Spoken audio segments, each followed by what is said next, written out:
next aspect of the program is a discussion between Betty Sue Flowers and I.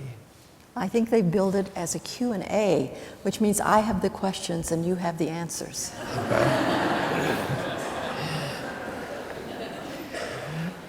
Well, I can't affect the advertising.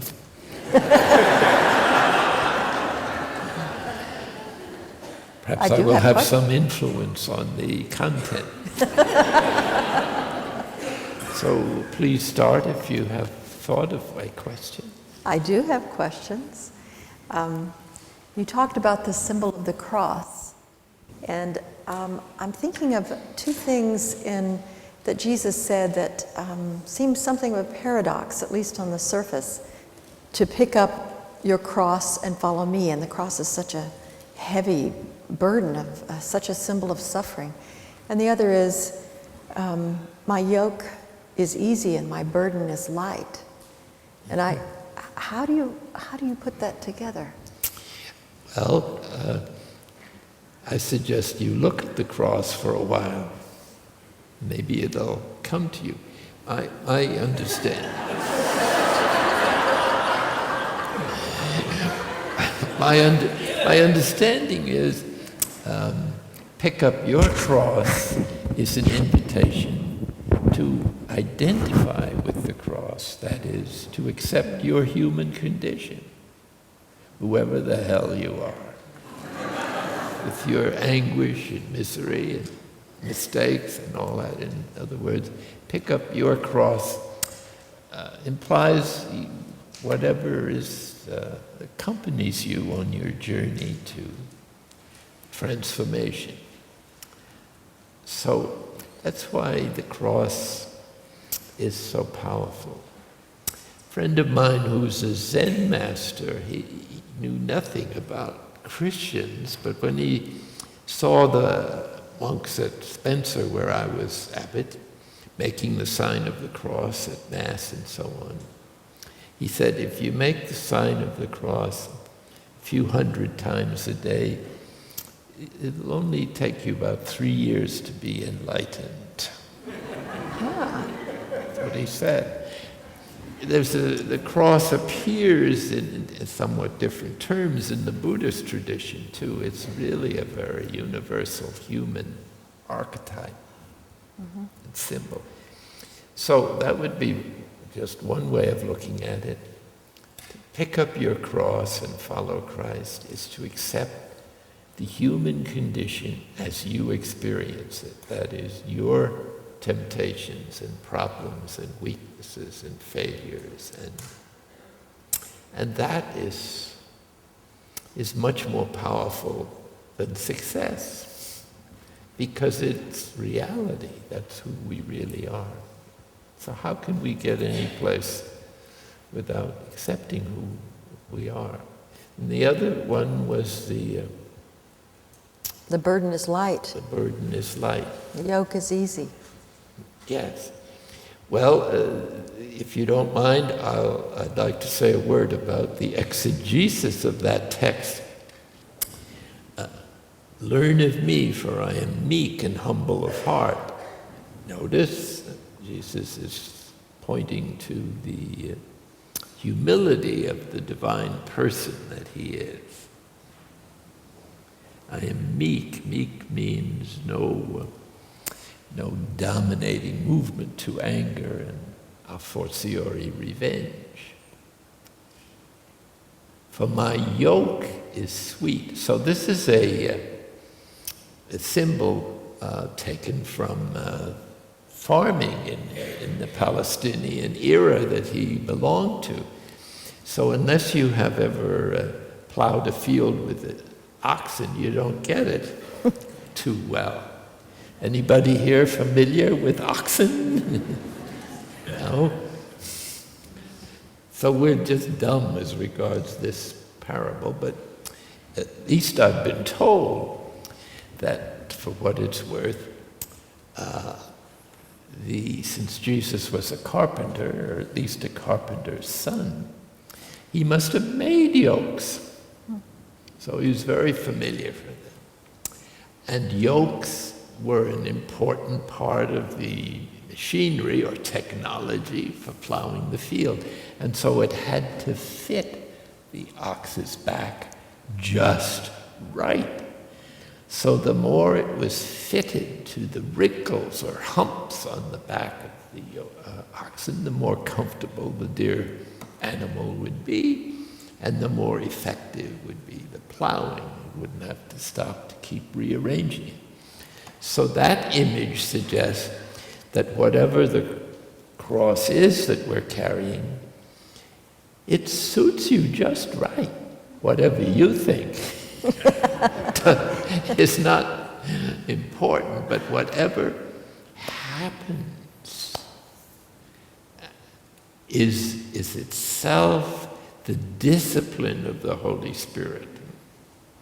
And there's something to be learned, even though you may try to change it, and that's okay. But what you can't change is certainly the yoke that you have to carry to plow this field. You must have heard of the story in your religious years, if you had such, where this guy went into the carpenter shop owned by Joseph, and he said, perhaps this is apropos, I can't stand this terrible cross I'm carrying. Could you please make me another one? And Joseph graciously said, well, do come in. I have all kinds of crosses in here. Just look around the walls and try them out and choose one that will suit you. So the good man looked all around. He had a hard time. Finally he found one. Looked just right. He couldn't imagine anything better, so he went to the checkout counter, said to Joseph, I have found the perfect cross. And Joseph said, that's the one you came in with.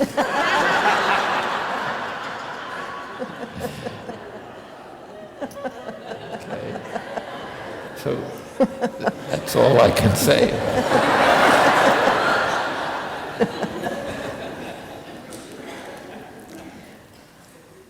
Well, I had another question too. I was wondering, the ancients thought courage was a really important virtue. They said that the key to happiness was liberty, and the key to liberty was courage.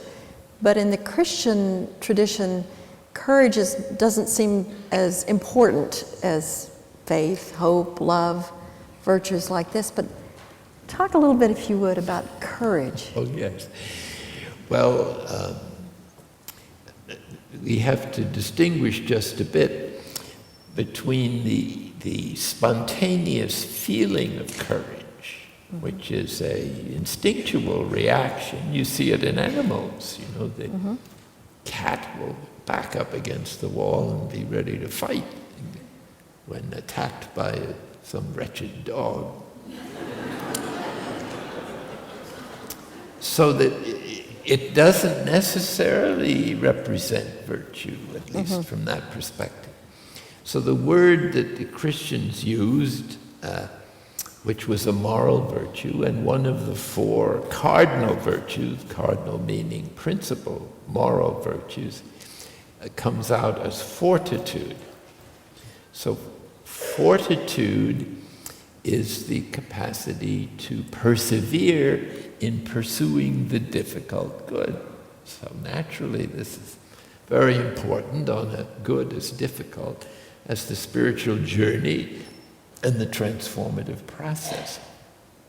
So the four cardinal virtues, as they're called, the other three besides fortitude, are justice, prudence, and temperance.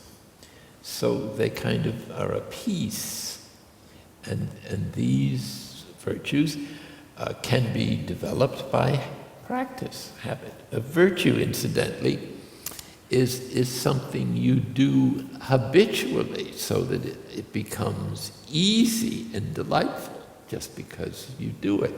whether it's a good habit or a bad habit. Practice makes perfect, as they say. So fortitude comes in place in several ways. One is patience in difficulties, that is, to hang in there is fortitude, expressed more exactly as patience.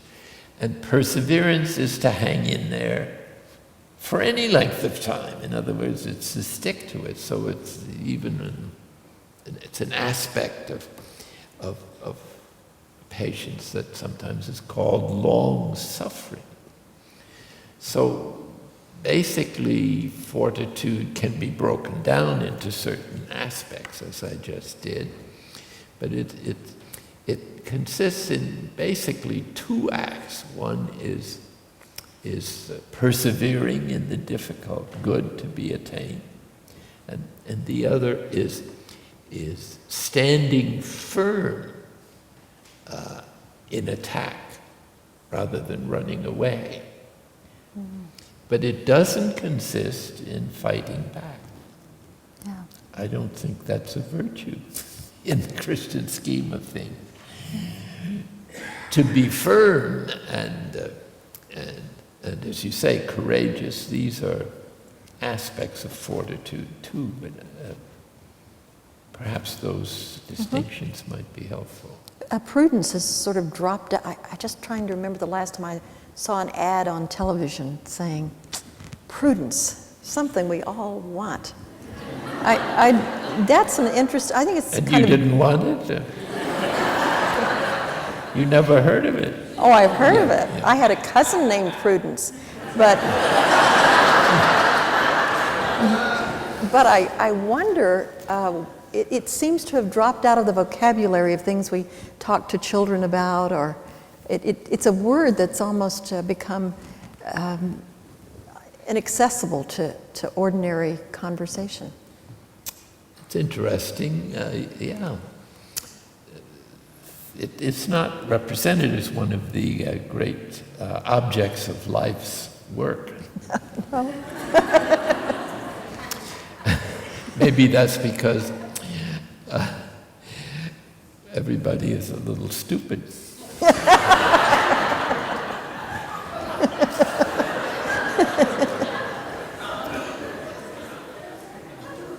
But as they used to say, without prudence, there is no virtue. So prudence is what provides the right measure of fortitude or temperance. Like temperance is moderation in food and drink. That's the general definition. So how do you decide what's moderate? Prudence. So for some people, for instance, they can drink a certain amount of alcohol without a problem. Warms the heart. But others, it's poisonous. So it's prudence that says moderation for the one whose system can't take alcohol is the right measure. So prudence is essential. And in St. Thomas's treatment of this in his theologically monumental work on the Summa Theologica, he has 8 stages of prudence. So it's not just a simple thing. And it consists, for instance, in looking at the past for guidance. Like they used to say, people who don't study history will make the same mistakes. Meaning you should look at your past life, for instance, as to what is helpful or harmful in making a judgment now. You foresee the future. What will be the consequences of this action if I decide to do it? To consult the seniors or experts or intelligent people to get a broader perspective. To look into one's motives. Am I doing this with integrity and with respect for my own conscience and so on? So there are a couple of others that I cannot call up at the moment. But then St. Thomas says the major, and this is worth listening to, The major act of prudence is to decide. That's what, if you think about it too long, it's not prudent. So you give it adequate consideration, take the steps reasonably, make a decision, and that's it. So you get it off your mind. Some people agonize over decisions. They are not prudent souls yet. So they need to develop the capacity to choose, go with it, and then they make, I know one of the other steps of prudence is to learn from your mistakes. So it's a pretty, it's quite inspiring, those steps of prudence. Well, this is only a foundation, dear friends, for something even greater, and that is the fruits of the Spirit and the gifts of the Spirit bring the moral virtues that I just meant to a greater level of perfection or effectiveness. So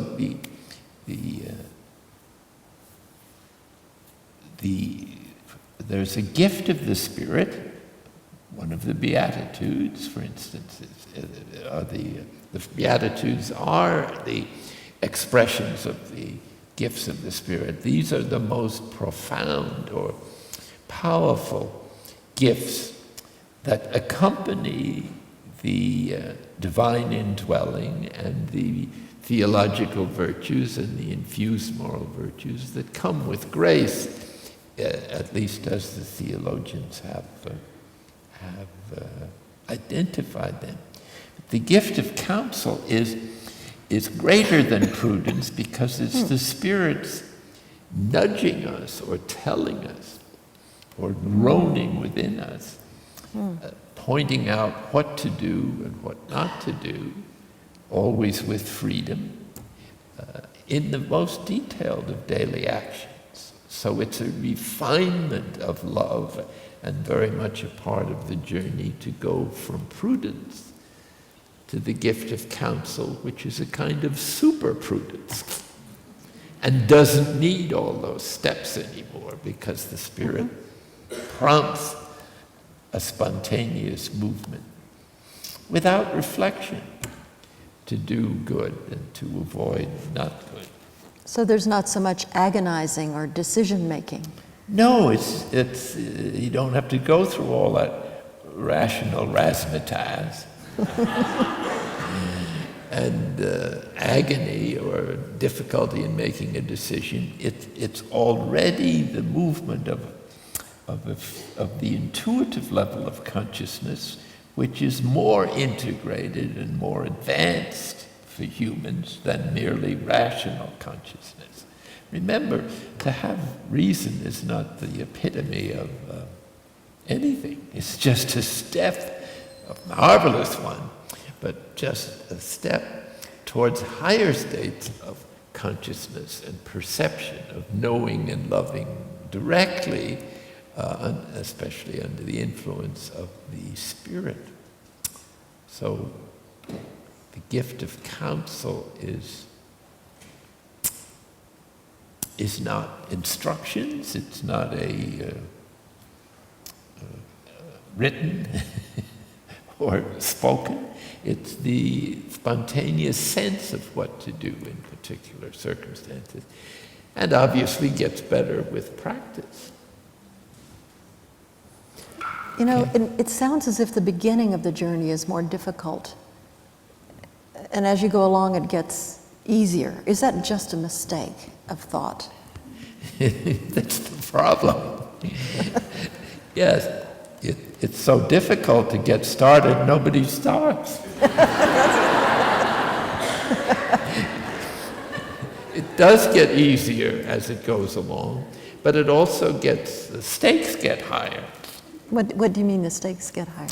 Well, it means that you have more responsibility, that you are usually called upon then if you're making some headway to help other people, and that means bearing their burdens and being accountable for the advice you give and direction and so on.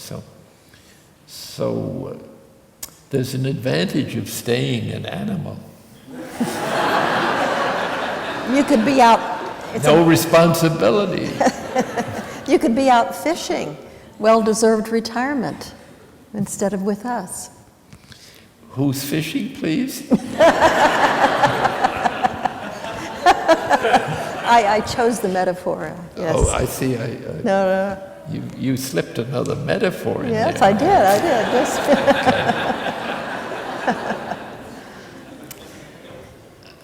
Sometimes people starting the journey and even people along the journey go into such agony of spirit, and what could be said to comfort them? At that time, they don't feel God's presence, and so they don't, to say this is the yoke that was tailor-made for you, or it doesn't seem comforting. Those words are not the right words, it seems, to say at those times. Mm-hmm.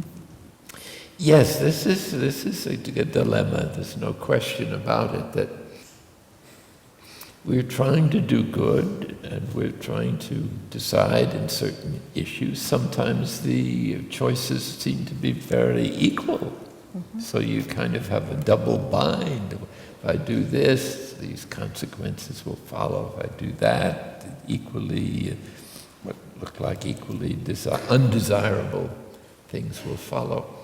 So, and you pray, and it's mostly hot air.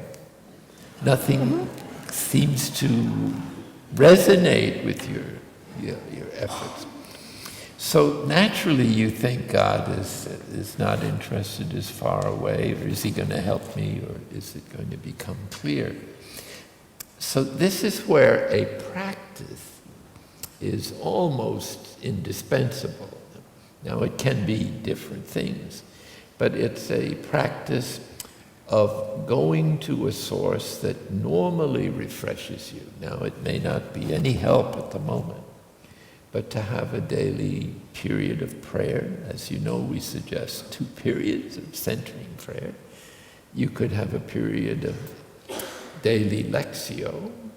You could have possibly some kind of suitable or prudent form of exercise, such as walking or jogging or running, which can be for some people a very recollecting or unifying and spiritual if you have that intention. All you have to say is, run with God. He can run as well as anybody else.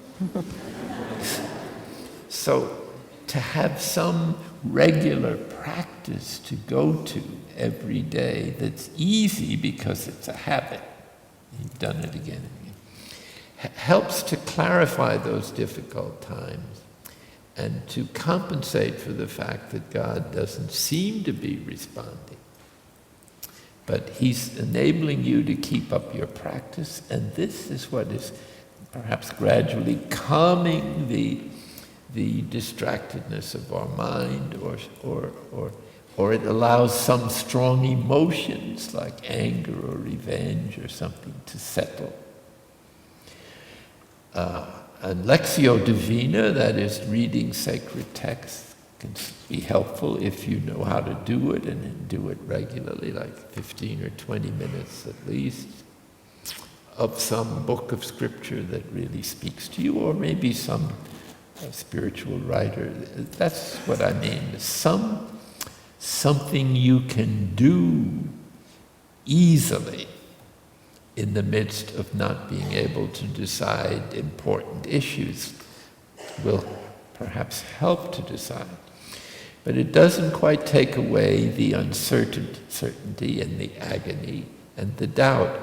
But this doubt is teaching you your weakness and how much you depend on God for guidance.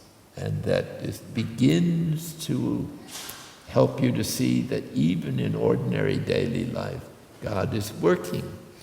if you're practicing some form of non-conceptual prayer, like centering prayer, your spiritual sensitivity is developing day after day without your noticing it. The inner room is a real office of the divine therapy, where you're not exactly lying on the couch, but you're subject to the unconscious motivation that you have. It doesn't come up sometimes clearly, or you don't necessarily remember the cause of painful emotions, but you sometimes find yourself sitting with perplexing feelings or painful feelings like fear, even to the point of almost panic. But that's because you need to see what is in the unconscious in order to process it. And the process usually consists only of recognizing it, acknowledging it, and feeling it, and then giving it to God, or giving it away, or forgetting it. Some issues are so deep they'll keep coming back, and they could be helped at times through psychological counseling if they were very serious childhood trauma. But most of our day in, day out problems are just ordinary conscious reactions to people's thoughtlessness, or what we misinterpreted as, or thought was their indifference, or to us, or some other thing. And one of the things to try to get used to is that we don't know what to do sometimes. There's nobody to tell us, and God isn't sending you an email. And so he lets us sometimes just stew in our own juice, just because that's who we really are at the moment. And we need to know from what God is rescuing us, from what the divine action is healing us, in order to be grateful, and also in order to deepen our healthy dependence on the divine action. Because if we don't depend on God, the chances are good we'll depend on somebody else who's not as good as God, at least as effective. So we can consult others, but our guide has to be the Spirit of God,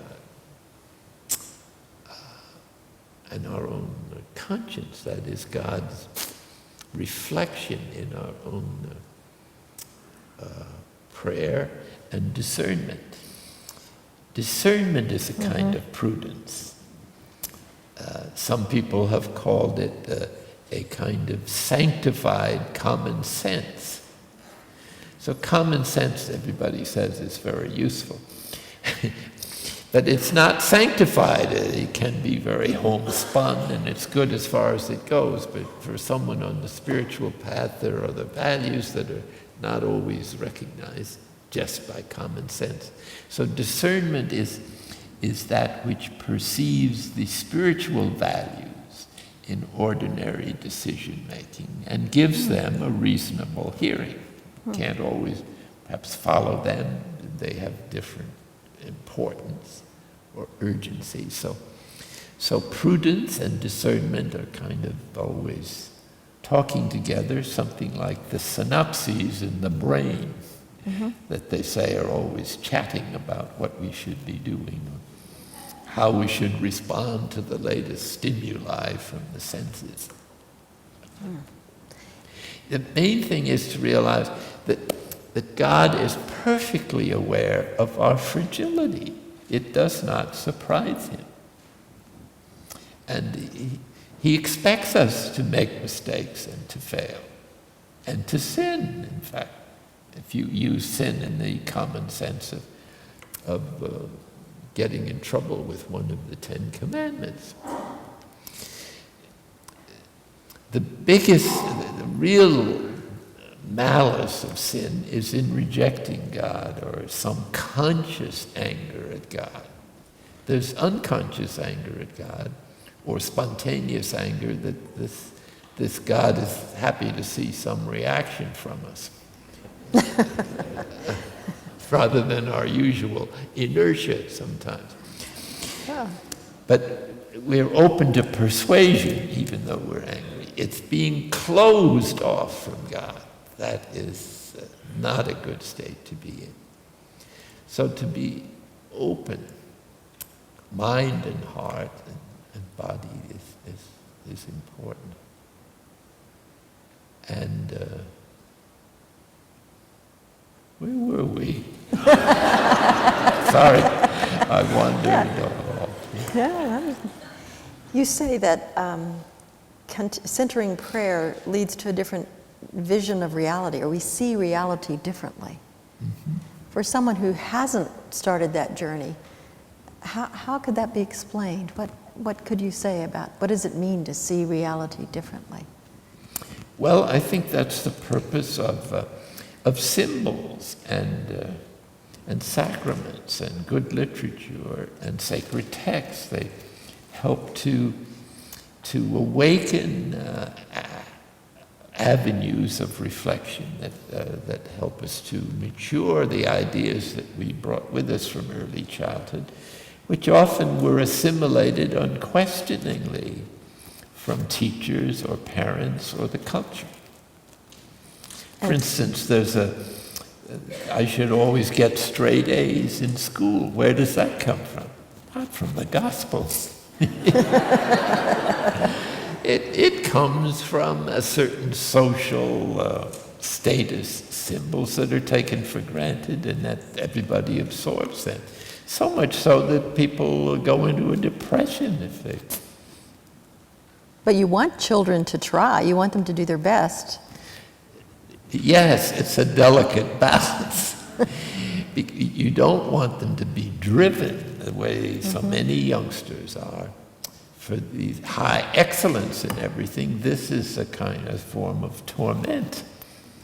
To be driven by, you've heard of the seven furies of Greek tragedy. But who said you had to get straight A's all the time? Your friends and relatives, maybe. Your mother.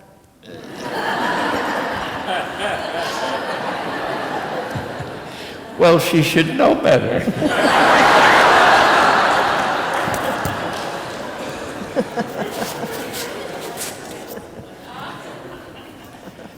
Yeah, I can't tell you. I did well. I think I graduated among the top 6 in my boarding school class and went to Yale. Well, when I went to Yale, I started reading some of the modern philosophies, and I had a crisis of faith. And I had to settle that before anything else.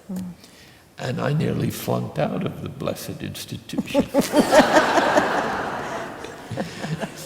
So much so that the headmaster of this boarding school came down to see what was the matter with me. He thought maybe I'd gotten into some kind of trouble.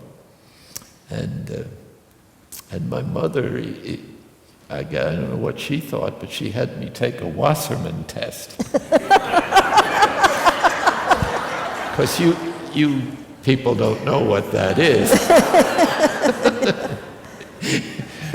By the way, I passed all right.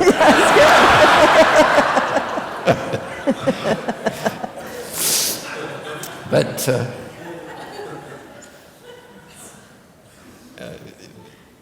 would you continue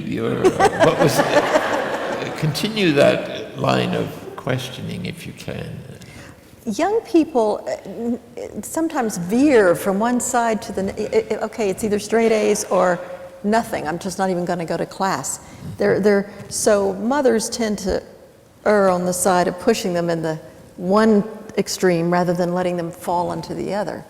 So it's really about counseling. You mentioned this, the false self should be taught beginning pre-K, but there's not much, I wouldn't know quite what to say to a pre-K person. By the time they get to first grade, you could say, do your best and make straight A's, or Well- I mean, that's just. Well, it seems to me that this is a great challenge for young parents to know something about the false self themselves and how it tends to be developed in early childhood, and it can there's certain aspects of the ego that are positive and necessary. The psychological strength is what you need to face life, earn a living, and accomplish anything. And yet it's doomed from one aspect, and its purpose is to enable us to develop a self that we can then give to God or to somebody else if you want to establish a friendship or a marriage. So a strong ego is an asset, but it's still the erotic level of love where self-interest is primary, but it's a higher egoic objective. The false self is really the lower ego, that is to say, it is developing attitudes that pull the ego down and make it more difficult to enter into what may be the purpose of the last half of life, if you have a last half of life coming, which is to give oneself to God, or to society or the service of others in a way that is really significant, a real gift of one's life to others, humanity, or whatever one is gifted to share. So the parents then have to remember that part of their journey to transformation, if they're interested, is to let go of their roles.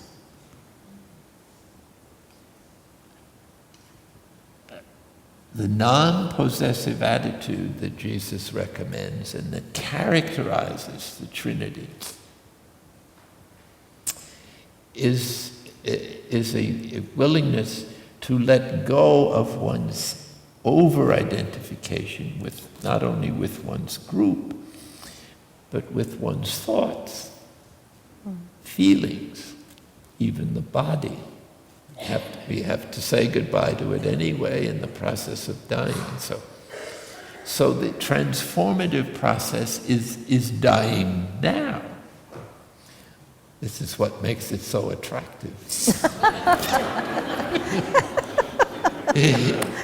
But it would be so much more useful for oneself and for the whole human race if we could all die now. That is to say, and be transformed. Die not in the sense of ending anything, but die in order to resurrect into the supernatural life that God has already given us and is waiting to function. It's the false self that keeps these powers in a straitjacket. So parents need to have compassion for the children, that is to say, total empathy and presence to them, but not attachment to their own ideas of what there should be, even good ideas, because kids have to be themselves in one way or another. So obviously we don't want them to grow up too fast. We don't want them to get into problems, but at some point you can't prevent some We think things from happening. So the best gift, it seems to me, one could give them is to give them some idea of how they're killing themselves by cultivating their false self and instinctual needs and so on. And I don't know how to do that with it. This is your job, it seems to me. Well, we speak of God as a father, and we can't help but anthropomorphize slightly because that's our human nature to project our parents, sometimes our negative parents, onto him. Sometimes people talk about God as in a way that makes me think they haven't experienced God's sense of humor, for example. So is there a way to avoid, while still having that personal relation with God, is there a way to avoid the almost automatic projection of our own experiences onto somebody we call Father or God or... Well, this is what religion and the spiritual life, it seems to me, is all about. Obviously, the religion you receive when you're 5 or 6 or 8 or 10 is not suitable for an adult, or not adequate, put it that way. So some people end their religious education when they're about 10 or 12. Mm-hmm. So they may go on to PhDs, maybe have a whole battery of them, and yet from the point of view of religious education, they're still 10 years old. They just had never had the impetus or to grow up and to have a mature religious understanding. I think this is part of an anthropological contribution.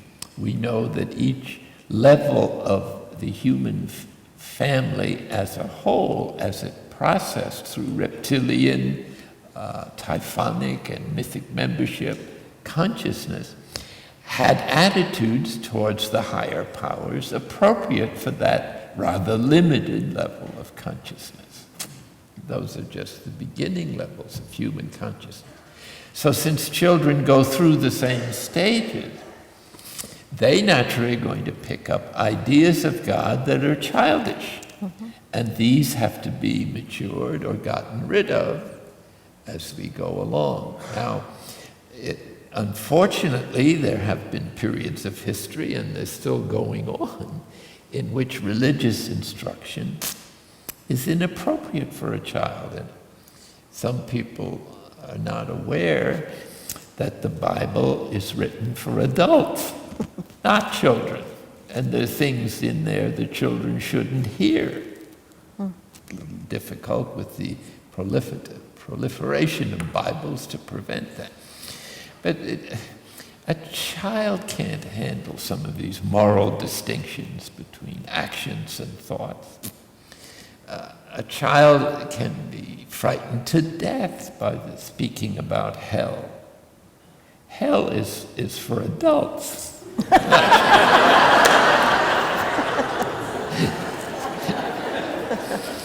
And I might say that we don't, and none of us really need an external hell, because we have a bigger one inside of us in the form of the consequences of the false self. Many people are battered horrendously by psychological problems and emotional anguish. So the child in us has to have a chance to get over our monstrous ideas of God that we might have brought with us from early childhood. So the 3 things that have been distinguished about, in general, of wrong ideas of God, which require one to become free of those ideas. And for some people, the only way they get free is by being an atheist for a while. But they've got the wrong guy. They're atheists about this phony God that they received, or this horrendous God that was communicated to them as children when they didn't have the rational grasp to distinguish what was being said.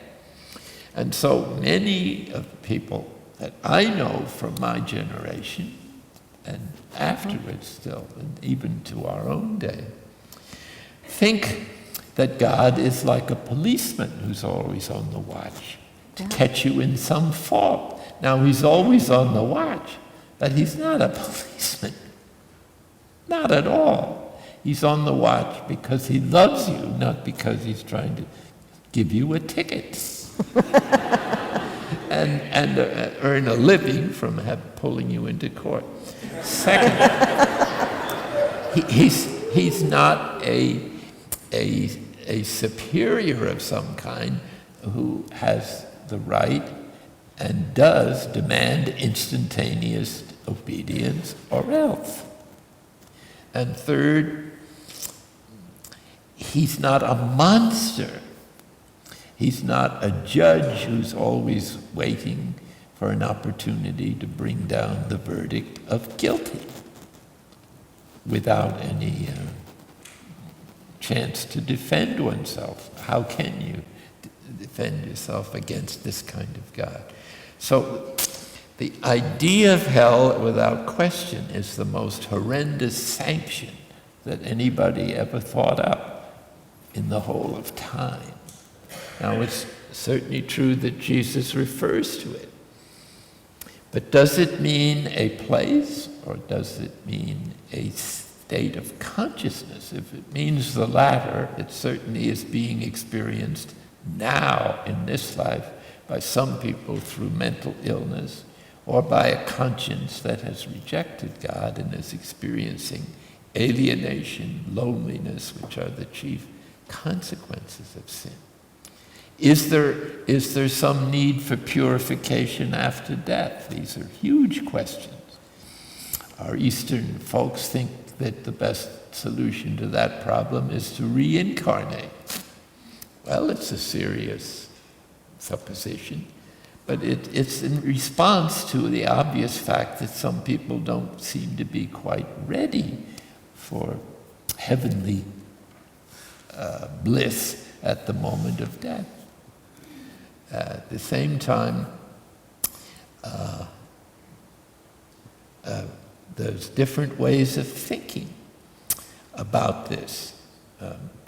Karl Rahner used to say that yes, as Christians, we are asked or must believe in hell, but you don't have to believe that anyone is there.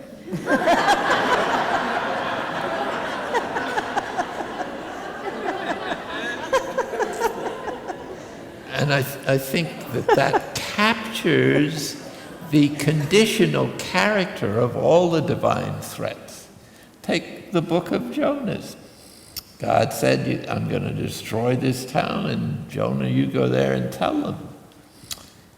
And Jonah suspected that God was too merciful. So that's why he went in the opposite direction from where he was told to go. But after having been swallowed by a whale, he thought better of his commission. So he went to Nineveh and preached it. He preached exactly what God told him to say. In 40 days, this place is going to be flattened. And they took him seriously and did penance. And then, the scripture tells us, God changed his mind. So every threat is conditional. What's the condition? Change. It's that simple. So God has no desire to destroy anything, especially people. But the only way you can impress some people, like apparently the Ninevites were, is to hit them over the head with a 2x4. They don't get plain English or Persian or any other language. So the whole of it seems to me, of the Hebrew Bible is full of things that God doesn't do. That is to say, they reflect the anthropomorphic social situation of those fairly undeveloped religious people who were writing under the inspiration of God, but God doesn't seem to feel it's necessary to miraculously protect them from their cultural conditioning. So what they say about God is what they think he should do sometimes, or their interpretation of what he's doing. But I don't think that's the only interpretation that is possible, especially in the light of any number of other texts from the Old Testament and New Testament. For instance, what does God mean 1 or 2 Timothy, when or what does the author mean when he says, God wills all people to be saved? Well, that's not the same as threatening, or to threaten hell at the drop of a hat or some unguarded thought. But if you have a child, to come back to that issue, who thinks that they're separating themselves completely from God and will be sent into hell for this particularly inappropriate thought, this is psychologically unhealthy and damaging and must be stopped as teaching. And this is where science can help religious traditions, which are sometimes stuck in traditional ways of teaching things and understand that are no longer appropriate or really convey the divine goodness and message in the light of scientific and other evidence. This doesn't mean science is always right either. But we need to be aware that we're in a very different cultural position or world than they were at the time they wrote the sacred books, and that everything in there is not literally God's word. And that ideas of God that are childish about a policeman, tyrant, or a monster is not the God of the Christians. And it's better to be an atheist than to worship that God. It really is. And some people are better off without a religious background than a so-called Christian background that presents God in those terms, especially in the light of what we were speaking about earlier this afternoon, which is an enormous tsumi, so to speak, of divine energy that is pouring into the world, expressed by the cross in various ways, that blows your mind as the generosity of God. So that God is not fussy. He's not easily offended. He completely expects us to. I must, perhaps it's running out of time here, but it's important perhaps to realize, as I'm sure many of you have, that sin is a word that comes from Hebrew, and it's taken from the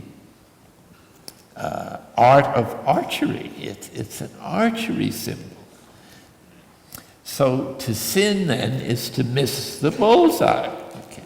Well, if you know anything about archery, nobody ever hits it the first time.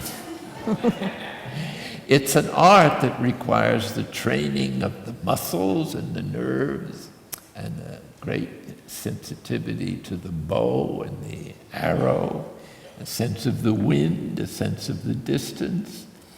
And it's only when all these factors of instruments and the body are poised or sort of perfectly integrated that the archer has any chance of hitting the bullseye. So if you're devoted to this art, then what do you do when you miss the mark? You try again.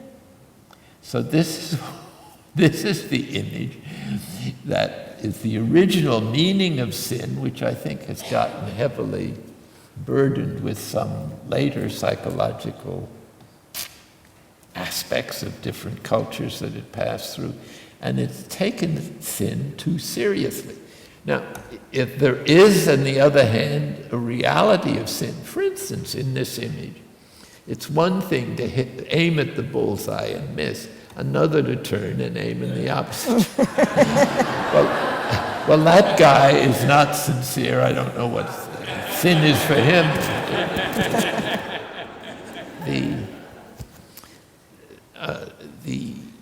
The movement in contemporary spirituality seems to me in many circles, though always with regressive tendencies going at the same time, is to give God more and more credit for his generosity and for the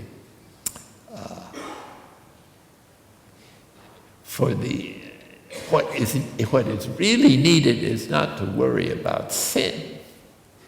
It's to worry about not accepting the call to transformation. That's the problem. That's what bothers God. Because until that is done, society is going to continue to perpetuate the false self horrors of our time in the last 100 years, where violence has become all out of hand and is threatening the human race itself in what might be called humanicide. I mean, we can destroy. For the first time, either we co-create this planet with God, or we destroy it. There isn't much choice. And to each of us is the responsibility of bringing ourselves in line with the divine plan and accepting the huge responsibility of becoming divine too, insofar as that's possible for human nature with its limitations. But it is possible, and we have within us, if you just consent to grace, everything, you're overqualified. Everything you need has been provided. And the cross kind of is the symbol of the totality of the offer. It couldn't be a stronger symbol. What, as the Old Testament says in one of the Lamentations for Good Friday, what have I not done for you that I could have done? In other words, God is saying, why can't you see this? I'm not fussy about all your faults and sin. I know you're in a transitional period that is impossible. I sympathize, and I became one of you to prove it. So let's continue this evolutionary process and co-create together. And this, I think, is the courage, use that word, that is we're invited to through the sacraments and the worship of the church. But the churches need to be a little freer, perhaps, in reevaluating some of the ideas of the past as what is necessary to please God in the context of those three negative aspects of God. I know people who only let go of some of those negative ideas of God very late in life. They carried that burden. I call it a psychological damage all through their lives, so that the freedom of serving God and serving others for God was not part of the support of their journey. In other words, the love of God heals itself and heals everybody else. So I think it's about time to conclude. Yes.